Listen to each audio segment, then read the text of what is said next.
Hey guys, and welcome back to GP Fans on YouTube. It's been a while, but I am back to discuss the upcoming double header in COTA, Texas, and in Mexico City. Great 2 weeks of Formula One. We start off with this weekend, which is a sprint weekend. We have two races, one on Saturday, one on Sunday. Plenty of action and plenty of points for Max Verstappen to use to catch up with the two McLaren drivers, and we'll be discussing him and his chances of catching up with Oscar Piastri and Lando Norris further on into this episode. We also are going to discuss those two specifically because following on from Singapore, could the gloves be off in the McLaren garage? That's the big question. Is Oscar Piastri going to react well to how his team reacted to Lando Norris's crash or bump really with him at Singapore? And also, the annual Charles Leclerc wants to leave Ferrari. Rumors have been swirling around. And this time, last year I came in and told you I didn't believe them for a second. Let's put it this way. This time, they feel a bit different. And I'll be ending this episode giving you guys my thoughts on that. But let's start off with the McLaren drivers, because it seems like the gloves are off at McLaren after Singapore.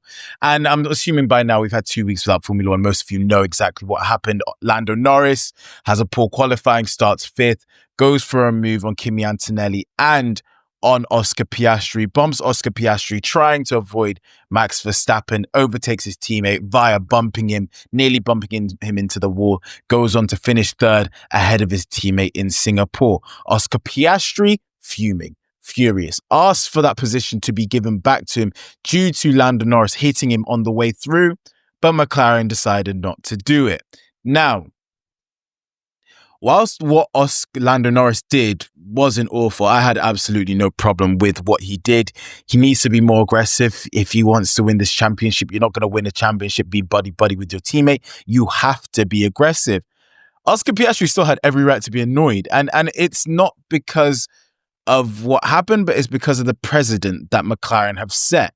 And I'm just going to give you guys a quick run through of what we've seen so far this season, because you look back at Canada when Lando Norris smashed into the back of Oscar Piastri, causing Lando Norris to DNF from the race. Zak Brown followed that up with saying that that was good for the team. The very next race at Austria, Oscar Piastri was pushing to overtake Lando Norris, locks up and nearly goes into his teammate.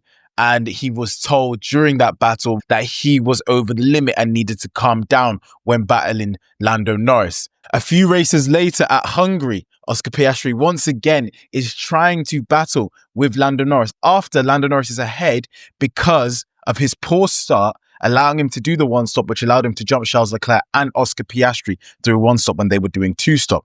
Oscar Piastri is told once again he's battling his teammate too hard and to ease off. Also, Lando Norris benefiting from the one stop was called part of racing. So when they get to Monza and Oscar Piastri is forced to give Lando Norris a tow to help him get through Q2, and then is forced to give him second place due to a slow stop being called unfair, you can't help but think that Oscar Piastri feels that if it was him in that situation, he would have been made to give that place back. Because that's what we've seen throughout the season.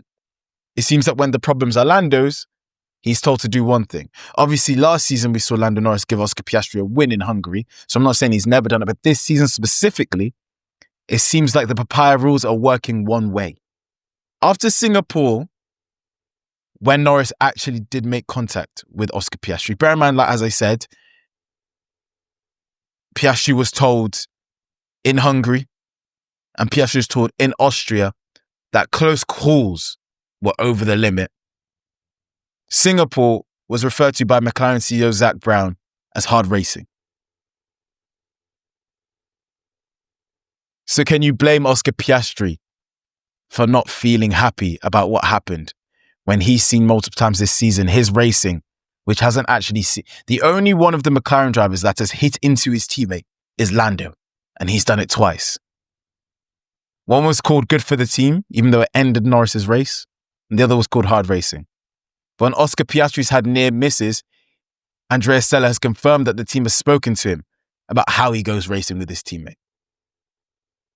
It seems like there are two different standards for the guy that's leading the championship in Oscar Piastri and the guy that's trying to catch up with him. and the guy that seems like the team's trying to help catch up with him. But with the Constructors' Championship wrapped up, McLaren obviously wrapped up the Constructors' Championship at Singapore.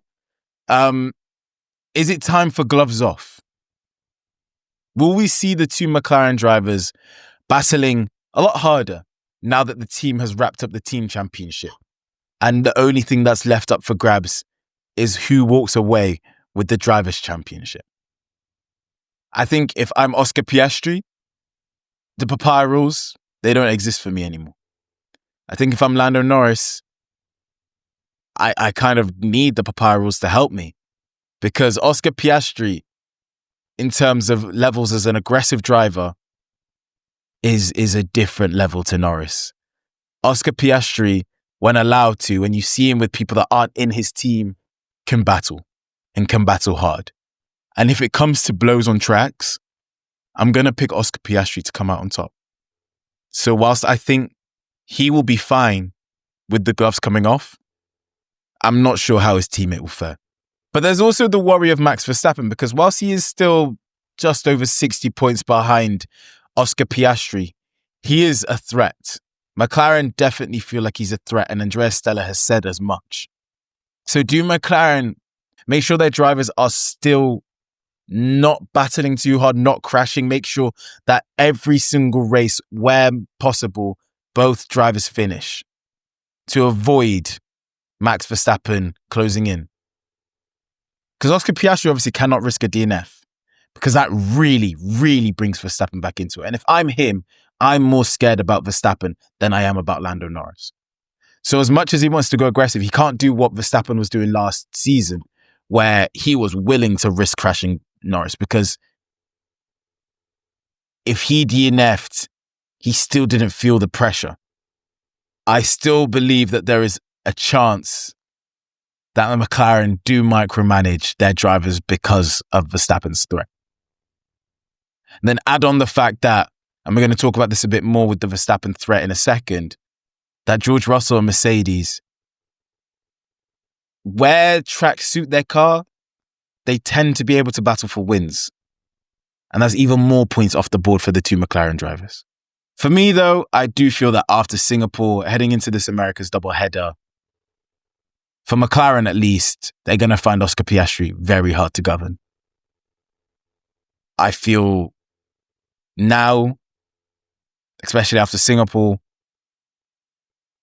he's not going to be listening to any papaya rules. And for us, that means more entertainment. But as I said, there is one person that I think is the biggest threat to Oscar Piastri, despite him being further away from Piastri than Norris, and that is Max Verstappen.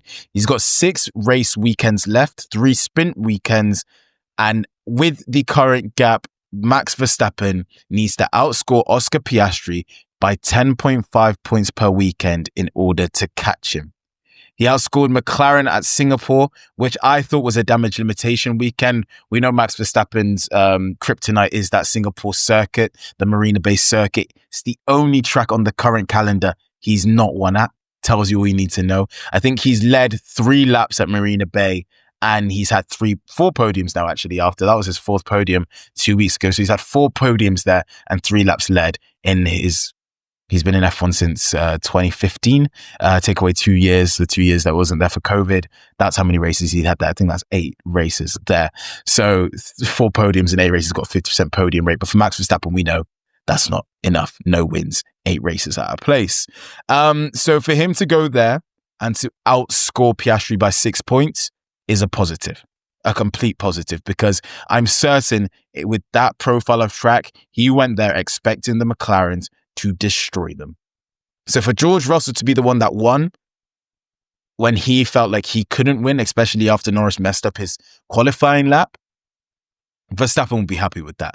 Now we go to COTA, somewhere where the Red Bulls should be closer, if not able to challenge the McLaren.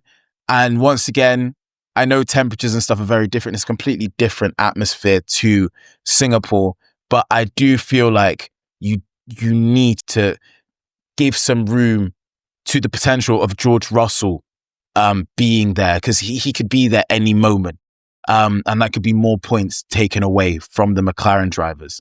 And then after that, you have Mexico City. Mexico City, very similar to Monza, is long straight chicane, long straight windy part of the circuit, long straight.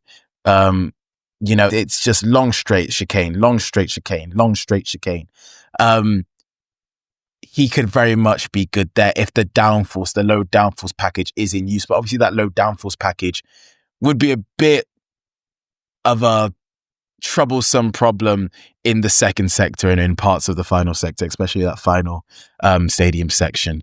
But I think this weekend, it's a sprint weekend. Max Verstappen's the greatest sprint racer in Formula One history. I know sprint races have only been about for so long, but he's won more sprint races than every other driver combined. And I think he tends to do good in these weekends where there's less time to do practice, less time to kind of work out what you want to do with the car. You just got to hop in and race. And I think once again, we're going to see him hop in and race. And I think you can book him for a sprint race victory. Whether or not he can change that into a Grand Prix victory is another thing. But I think it'll be strong for him. And I expect him over this doubleheader to continue his streak of being the highest point scorer since the summer break. I think he will be the highest point scorer of this doubleheader. I think you can book him in for at least one victory, whether that's in COTA or Mexico. I personally would believe it's Mexico, but he has to take advantage of these tracks because you look further down in the calendar, the next two sprint races after COTA are Brazil and Qatar. Qatar is the most McLaren track I've ever seen in my life. The McLarens typically look good at Lusail. So Qatar, expect them to dominate. I expect that to be one McLaren winning in the sprint race and one McLaren winning the full length Grand Prix. And Brazil, once again, whilst we saw Max Verstappen's brilliance in the wet there last season, if it's dry, once again, the track very much does tend to suit the McLarens. So once again, that's a sprint weekend where Max Verstappen's going to be on the back foot. So these races where he has the Vegases, the COTAs, the Mexico Cities, these tracks, Verstappen has to make sure he capitalizes and then hopes that something goes wrong in Lusail or something goes wrong at Interlagos, something goes wrong at Yas Marina, a track that we've seen McLaren do really well at the last few years. In fact, Yas Marina as well. Lando Norris won there quite convincingly last season, even though I feel like if Charles Leclerc wasn't starting 19th, he would have won that race and we could have won the Constructors' Championship. But hey, we'll get to Ferrari in a bit, won't we? I just would rather you guys. If I had to say something, if I had to guess, I would say Piastri is going to win the title. I think it's obvious. Do I think Verstappen can beat Norris? Absolutely. I think Verstappen's 100% in play to beat Norris. And I think Norris knows that. And I think that's why you're seeing Norris get very chirpy with Verstappen. For example, when Verstappen was irritating him during qualifying in Singapore. The pressure's on because if Norris doesn't finish second this season and is beaten by Max Verstappen, who has almost literally been a one-man team for Red Bull, that's pretty embarrassing. He's almost close to overtaking Ferrari in the constructors by himself. And you know what? That is the perfect segue because it is time. Well, it has been time for the annual Charles Leclerc wants to leave Ferrari rumors. But for some reason, this time, they've got even me scared, guys. They've got me a bit shook. I came here last year when there was the rumors of Charles Leclerc wanting to leave, wanting to go to Mercedes, wanting to do this, that, the other. And I told you that this happens every year. And every year I don't believe it because Charles Leclerc loves Ferrari too much. And I just don't see a reality in which he wants to leave because he doesn't just want to become world champion. He wants to become world champion with Ferrari. So I'm getting a bit emotional. But these reports come after the Italian media reported that engineers in Maranello resent Charles Leclerc for his harsh words about the car's performance and the ineffectiveness of the direction of the in-season upgrades. Now, if you weren't aware, because for some reason F1 TV didn't show any of it, Charles Leclerc during the Singapore Grand Prix was being asked, as he has been all season, unfortunately, to lift and coast for absolutely ridiculous amounts of time. And this was one of the main reasons why Kimi Antonelli was able to overtake Charles Leclerc, and one of the main reasons why at a track where he's tended to be absolutely brilliant at, he was unable to be competitive at all. We saw what happened to Lewis Hamilton as soon as he pushed the car for a little bit. His front left brake failed instantly. So it just shows you the car that they have.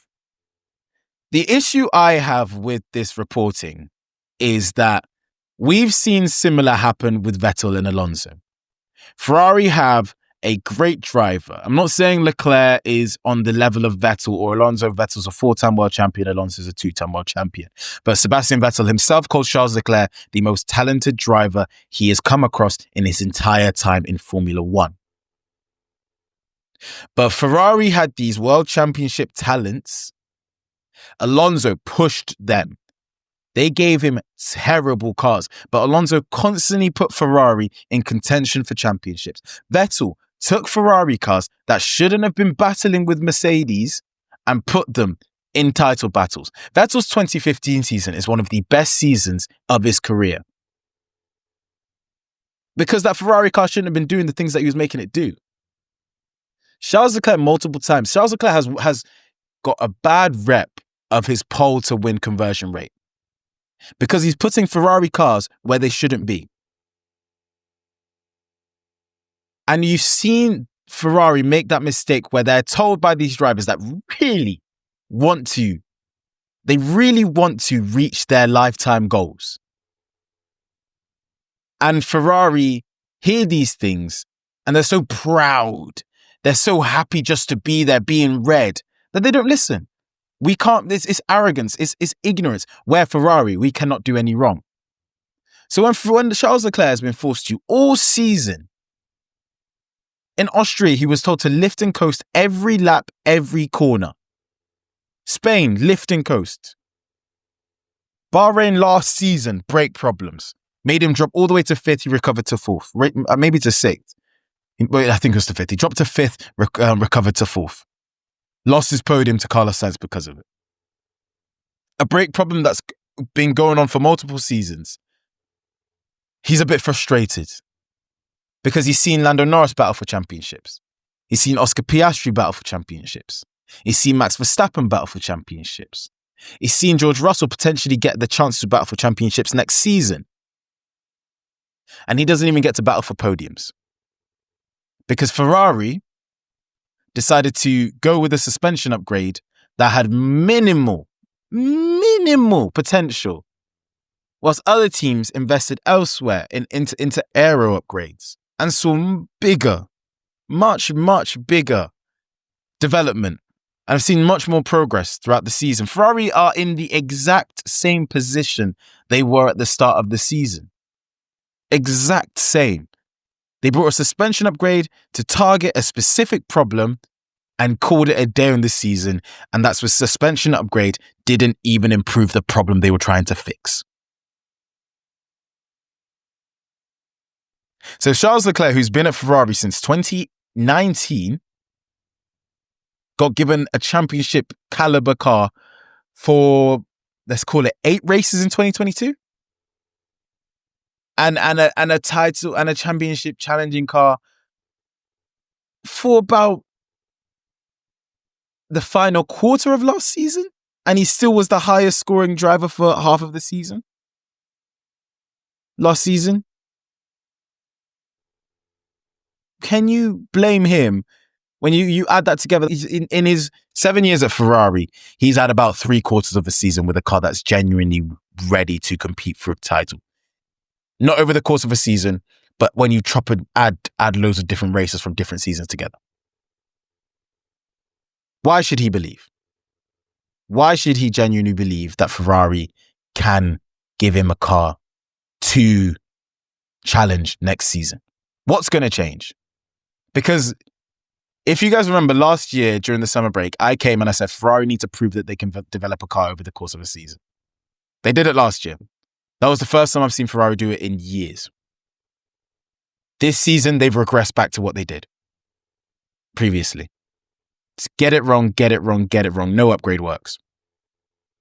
They put all their eggs into one basket, this one suspension upgrade, got rid of floor upgrades that they wanted to bring, abandoned all the other upgrades because they put all their eggs into this one basket and said we're focusing on 2026. And they threw away a season of Charles Leclerc's prime. You have two world-class drivers and you're making them look like numpties on the grid. There were also reports that Leclerc's camp had been speaking to other teams with regards to a potential exit in 2027. Leclerc's looking at a potential Mercedes power unit team. So that gives you McLaren, that gives you Mercedes, and that gives you Alpine. And Williams, sorry. Williams is the final one. Now, as you guys know, I never hide my love for Ferrari or Charles Leclerc on this platform. Leclerc's my favorite driver currently on the grid and my second favorite driver ever, only behind Michael Schumacher, ahead of Vettel and Alonso, who I spoke about earlier. And Ferrari, loved them my entire life. They're my favorite sports team in the world. Every year, these rumors have not scared me, but this year feels different. Charles Leclerc goes into 2026, a new set of regulations. But Ferrari are using the same process as this season. It's the same tools, the same people. So why should next season be any different to what has been his entire time at Ferrari? Because even if they get the car right, they then need to extract performance on the track. And I mean via the pit wall. If next season goes wrong, Charles Leclerc, who's contracted to 2029, will be looking to exit in 2027. And Ferrari will have no one but themselves to blame. This season, I've seen Ferrari's management of Leclerc his entire time in Ferrari in Formula 1. In fact, even in Formula 2. The way this season has taken a toll on him has been completely different. Charles is one of the most emotional drivers on the grid. Ferrari have probably the most emotional driver pairing on the grid with Lewis Hamilton and Charles Leclerc. But this season, he looks, sounds, and feels helpless. He feels defeated. Like his love for Ferrari now just isn't enough to keep him there. And I feel like he needs to see something from this team. It's do or die for Fred Vasseur in terms of keeping Charles Leclerc next season. And Ferrari have put all their eggs in Lewis Hamilton. They've invested in him so much that I'm extremely worried that next season's car, because of the financial investment in Lewis Hamilton, is going to be geared towards him.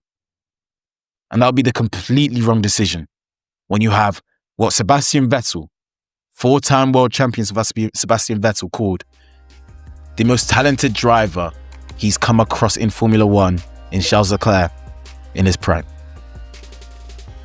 See you guys here after the doubleheader. It's been Luther. Peace.